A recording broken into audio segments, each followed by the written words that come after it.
Hai studiato la scala pentatonica minore, ma nel momento dell'improvvisazione o ti suona tutto troppo scolastico oppure non funziona. Come mai? Ne parliamo con calma in questa pillola di improvvisazione. Ti lascio 3 esercizi per esercitarti con delle frasi carine e soprattutto una bellissima base per ripassare le scale ed applicare quelle frasi sulla base. Arrivo subito dopo l'intro.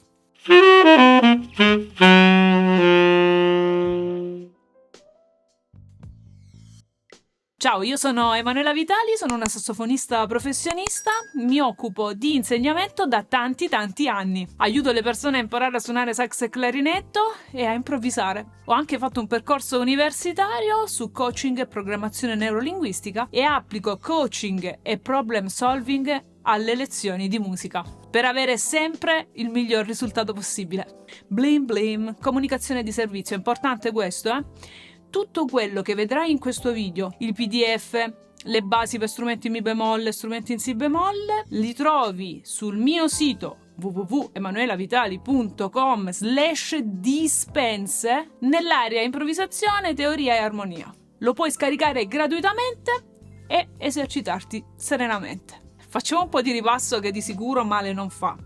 Che cos'è una scala pentatonica minore? È una scala appunto pentatonica, quindi ha soltanto 5 suoni.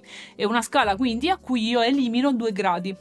7 meno 2, 5, giustamente. Quali sono i gradi che io vado ad eliminare in una scala pentatonica minore? Sono il secondo e il sesto grado di una scala dorica o minore naturale. Una vale l'altra. Io preferisco pensare alle doriche perché semplicemente prendo una scala maggiore, abbasso il terzo e abbasso il settimo e il gioco è fatto. Andiamo a sentire con lo strumento come suona una scala pentatonica minore, così incominciamo a farci un'idea del sound.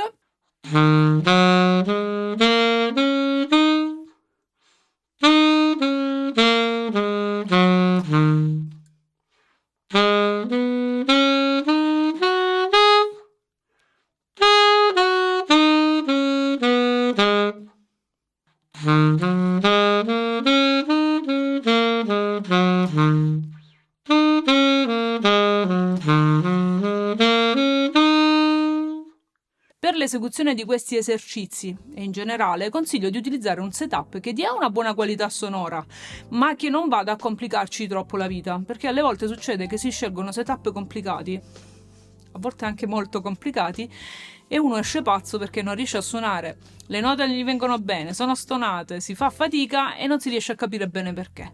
Quando si impara qualcosa come l'improvvisazione, la cosa importante è avere un setup che abbia un buon suono sicuramente, perché non vogliamo rinunciare a un buon suono, ma ci dia anche una certa facilità di emissione e non ci vada a complicare la vita, perché già queste cose sono un pochettino complesse, se andiamo ad utilizzare un setup complicato diventa ancora peggio. Quindi aiutati, che il ciel t'aiuta.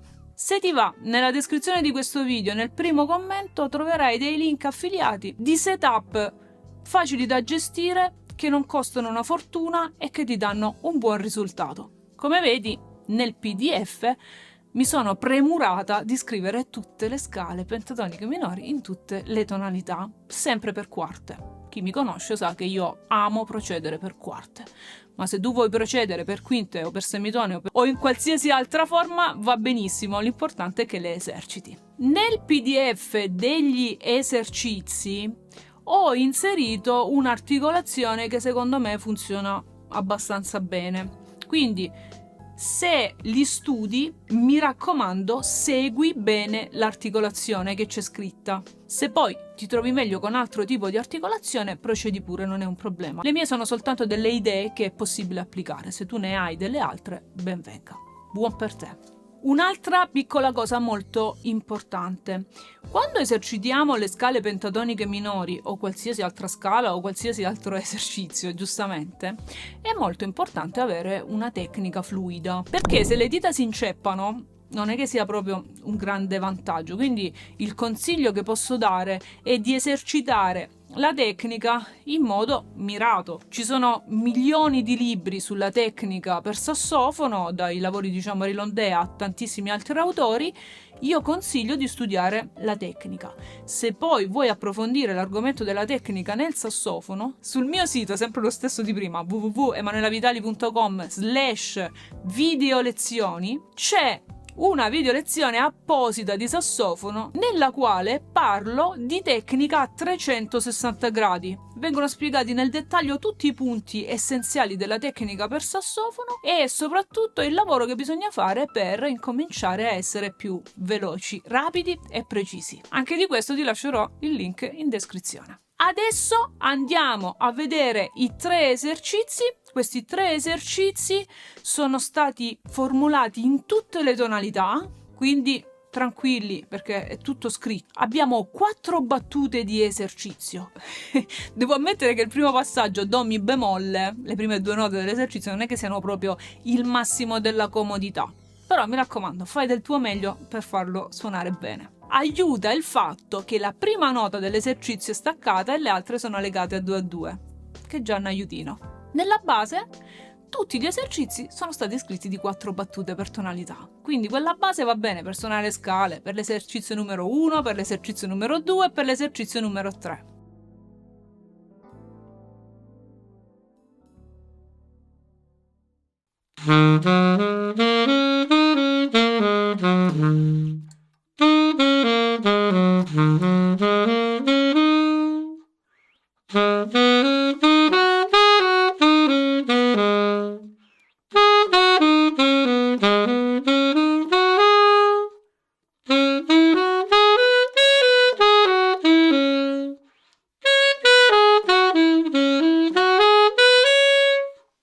Carina questa frase, vero? Interessante. Se siamo arrivati a questo punto del video, evidentemente l'argomento ti interessa. Ti chiedo un piccolo regalo che per te è un gesto, ma per me è molto molto importante. Iscriverti al canale se non l'hai ancora fatto, lasciarmi un like o lasciarmi un commento. Sono delle cose veramente molto importanti che mi aiutano a creare altri video come questi. Se mi vuoi dare una mano, ti sono grata in anticipo, grazie mille. E ricordatevi una cosa importante, che il vostro aiuto agli altri può essere dato anche con un semplice commento sotto un video, perché la difficoltà che magari hai incontrato tu e che hai superato in qualche modo può essere di ispirazione a un'altra persona che sta vivendo la stessa difficoltà e che magari leggendo il tuo commento prende un po' di coraggio in più e dice dai che forse stavolta lo supero anch'io questo problema. Nell'esercizio numero 2 si cambia schema, non è più uno schema prettamente scalare e lineare come nell'esercizio numero 1 che era più un approccio diciamo alla scala pentatonica minore, ma partiamo subito dall'ottava, dalla seconda ottava e abbiamo sempre un movimento ascendente fino al do acuto e discendente poi fino al do seconda ottava. Questo tecnicamente è un pochino più impegnativo, ma se lo studi con calma 2 note alla volta vedrai che si risolverà facilmente.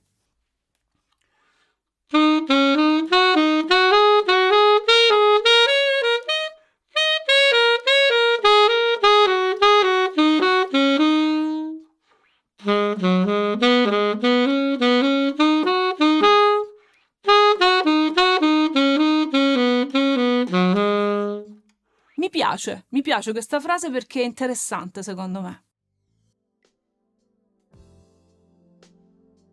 Nell'esercizio numero 3 sembrerebbe di partire dalla base della scala, infatti partiamo dal do basso, ma andiamo a creare una piccola sequenza con la scala pentatonica minore che è molto interessante anche. Abbiamo sempre un senso di 2 battute in salita e 2 battute in discesa.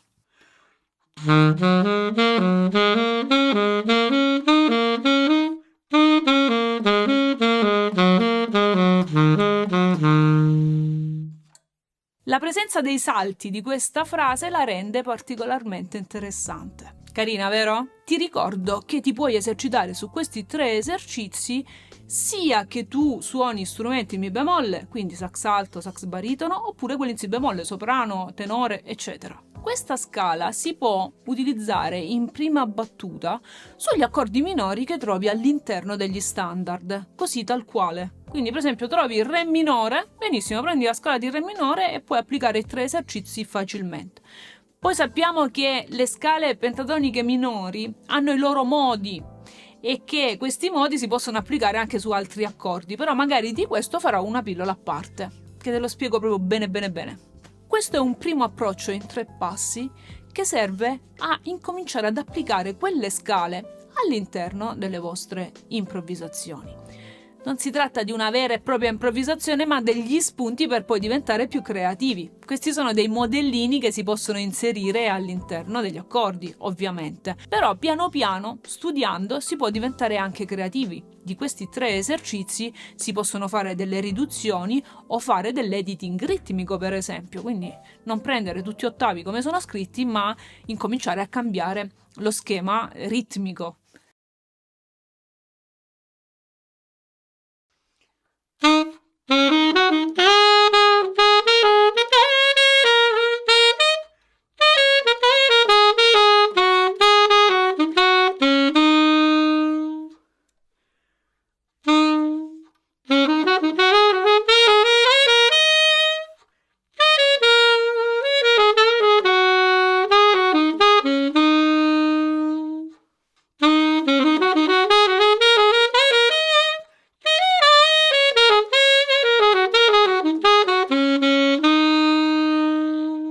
Grazie a Dio nell'improvvisazione noi abbiamo questa possibilità che sarebbe utile sfruttare. Molti vogliono subito incominciare a improvvisare subito con delle frasi elaboratissime, bellissime, delle frasi proprio wow, il che ci può stare come desiderio, ma noi sappiamo che l'approccio all'improvvisazione a volte deve essere un pochettino più concreto e bisogna fidarsi un pochettino del processo, perché non sempre io posso partire con i fuochi d'artificio, a volte bisogna iniziare dalle piccole cose e poi sviluppare quelle piccole cose, come hanno fatto tutti quelli prima di noi. Una cosa che dico sempre ai miei allievi che è molto importante è che a volte bisogna un pochettino fidarsi.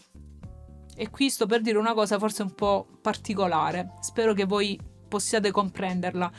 Noi esercitiamo tutta una parte teorica, facciamo le scale, però la cosa molto più importante è che pensiamo che poi sia solo quello. Allora, quella è una parte importantissima, che è una parte razionale, logica, giustamente, no? Se l'accordo richiede un certo tipo di approccio e andare a fare qualcosa di completamente diverso è possibile, ma bisogna avere una grande padronanza, ok? La cosa importante è ricordarsi che poi noi abbiamo una parte creativa che usa quelle cose che noi abbiamo precaricato con le scale, con tutte le cosine che dobbiamo fare, ma che diventa creativa con quelle cose, quindi usa quelle cose. L'improvvisazione in sé non è solo quella cosa lì, è la creatività che usa quella cosa lì. Più esercito le dita a imparare come fa la scala pentatonica minore di fa diesis, più il corpo si allena, più riconosce quello schema, più la parte creativa si può esprimere. Questa è una cosa che non dovete dimenticare mai, perché è davvero molto molto importante. E poi, come sappiamo, ragazzi, ci saranno giorni migliori di altri. In questo la figura dell'insegnante è importante, perché nei giorni no, l'insegnante che ti conosce può aiutarti a superare quel momento e anzi usarlo per migliorare ulteriormente. Io sono sicura che con questi modelli padroneggerai molto meglio le scale pentatoniche minori e avrai un grande vantaggio nell'improvvisazione. Poi me lo dirai nei commenti se è così oppure no.